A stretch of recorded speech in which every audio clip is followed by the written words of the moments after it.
They say elders are to be honored, but not in my family. I'm Elba Braxton, born in 1942 in Charleston, South Carolina. Back in 2023, my only son pushed me into a pool while everyone laughed like I was some circus act. I felt like a ghost in my own bloodline, but then something happened that brought me back to life. Today at 83, seated at the very desk where I once mapped ruins in Egypt, I'm finally sharing this because I want every forgotten elder to know. It's never too late to choose yourself. If you're listening, drop your city below and don't forget to like, subscribe, and share this story. You might just save a grandma's soul. I woke up that morning with aching joints, my fingers stiff like dry twigs. The sun filtered through the linen curtains of my little home in Gladstone, Georgia, a quiet suburb where everyone knows your history and most pretend to forget it. I used to be someone. In the 70s, they called me Braxton the Bone Whisperer, the youngest African-American female archaeologist to ever headline a dig in Luxor. Now I was just Mom or Grandma, a title that came with no respect, no reverence, just expectations. The phone rang at 8:17 a.m. sharp. John, my only son. "Hey Ma," he said too cheerily. "We're having a barbecue this afternoon. Leela's grilling. Come out, bring that bean salad you used to make." I paused. "John, you know my knees aren't." "We've got chairs, Ma," he cut in. "Don't make this about you. The kids miss you." Lie. His kids barely looked at me when I visited. But I said yes. I still don't know why. Maybe I thought if I showed up one more time, maybe if I wore that blue wrap dress Milo complimented last summer, maybe they'd remember I was more than old bones and opinions.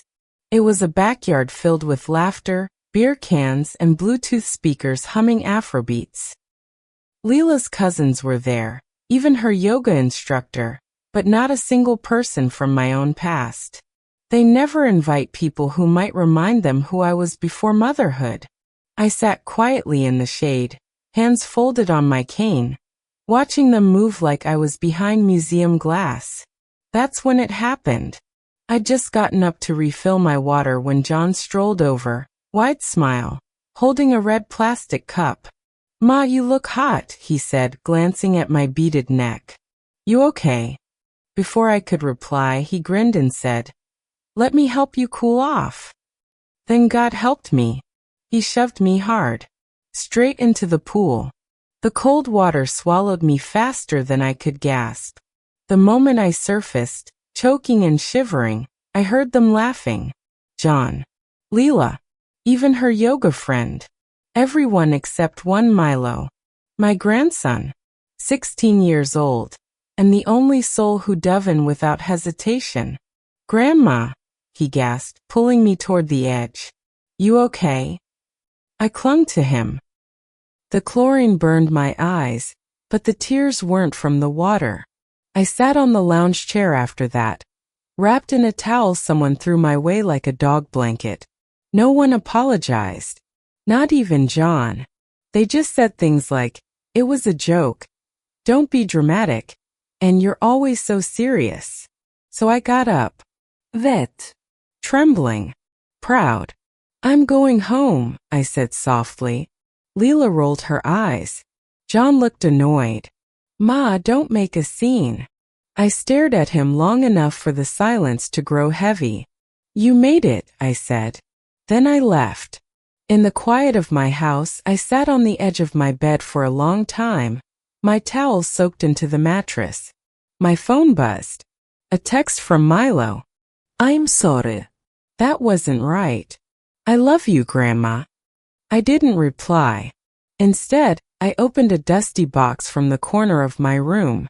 Inside were photographs from my days in Cairo, yellowed field notes, and one very special envelope. A letter from Maya Mensa, my former student from the University of Ghana. I'd received it 3 weeks earlier but hadn't had the courage to open it. My fingers trembled as I unfolded the paper.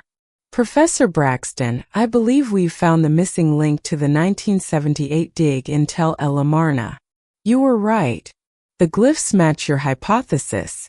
Would you consult with us on the site? We'd be honored. I stared at the words. They felt like a warm hand on my back after being pushed. The next morning, I called the museum. I told them I wanted to donate my lifetime collection of notes and artifacts, but I wanted to curate them personally. I also asked if they still had a slot for the upcoming symposium. "Oh my goodness, Dr. Braxton," the director gasped. "We were just about to reach out." Yes, please." 3 weeks passed and I didn't speak to John. Leela texted once to ask if I'd bring dessert to Leela Jr.'s birthday. I didn't reply. Instead, I packed a small suitcase and flew to Accra. Maya picked me up from the airport herself. She looked like the girl I'd mentored decades ago. Sharp eyes, steady hands, fire in her voice. "Professor Braxton," she said. "You look like the sun, never forget you." We spent 5 days on site. I couldn't walk the terrain like I used to, but I taught. I analyzed it. I corrected their maps and confirmed glyph interpretations. And on the 6th day, I cried. I cried because it mattered again. Because someone said, "Thank you." Because no one laughed when I spoke. When I returned to Georgia, I received an invitation in the mail. The Gladstone Museum wanted to host a legacy night in my honor. Photos, speeches, recognition. I said yes. The night of the event, I wore the indigo silk from my Morocco trip in '84.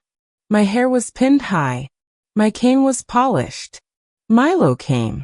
He brought a bouquet of sunflowers. "You look powerful," he whispered. John and Leela arrived late. John barely looked me in the eye. During the presentation, a photo of me from 1976 flashed on the screen, me holding the Anubis statue no one believed was real. The audience applauded. I smiled. Afterward, John approached me in the hallway. "You really didn't need to do all this, Ma. You could have just come to Leela Jr.'s birthday." I turned to him.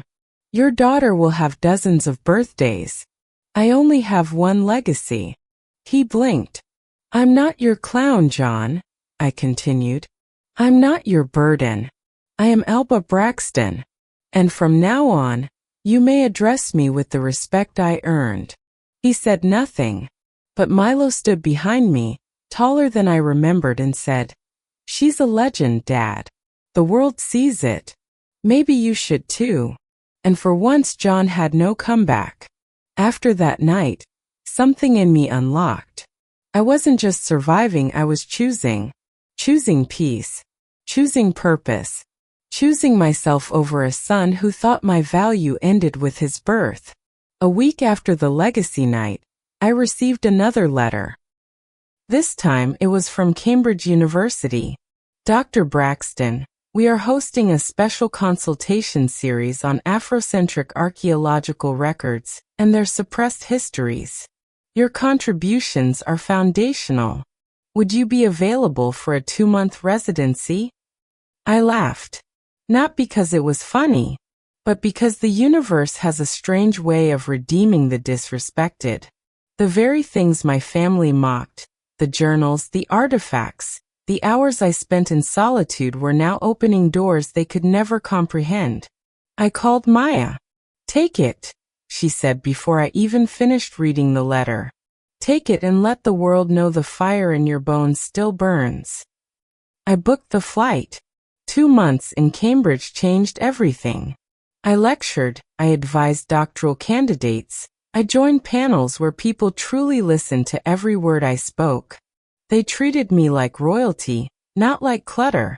For the first time in decades, I wasn't just a mother or a widow or an old woman in a recliner.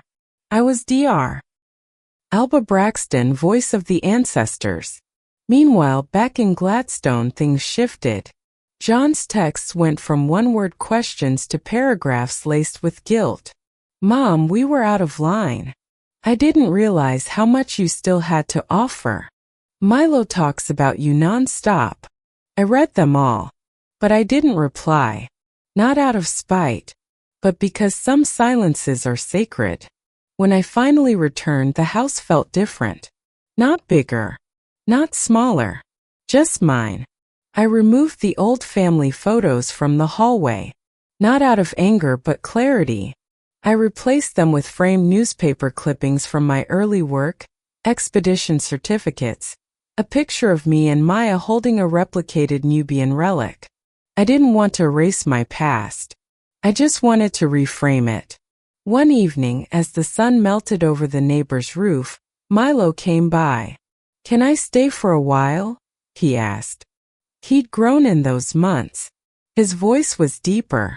His questions are more curious. We sat in the living room flipping through my field journals. "Grandma," he said, "why didn't you fight back that day in the pool?" I smiled. Because sometimes dignity makes more noise than rage. And you can't scream at people who already plugged their ears with pride. He was quiet for a moment. "I want to study anthropology," he said. "Not because of Dad, but because of you." My throat tightened. "I'd be honored to mentor you," I whispered. The weeks passed peacefully, until John showed up at my door. It was early, just after 7. I was watering my small herb garden in the front yard. "Aye, Ma." I didn't respond. He stepped closer. "Can we talk?" I looked at him, this man I birthed, and for the first time, I saw a boy still waiting for his mother's validation. But I wasn't the same woman who needed his approval anymore. "What is it, John?" He fidgeted. "I messed up. We all did. The pool thing was stupid. Cruel. I thought it was funny, and I see now it wasn't." "You deserved better." I sighed. "Yes, I did. I guess. I don't know how to be around you sometimes," he admitted.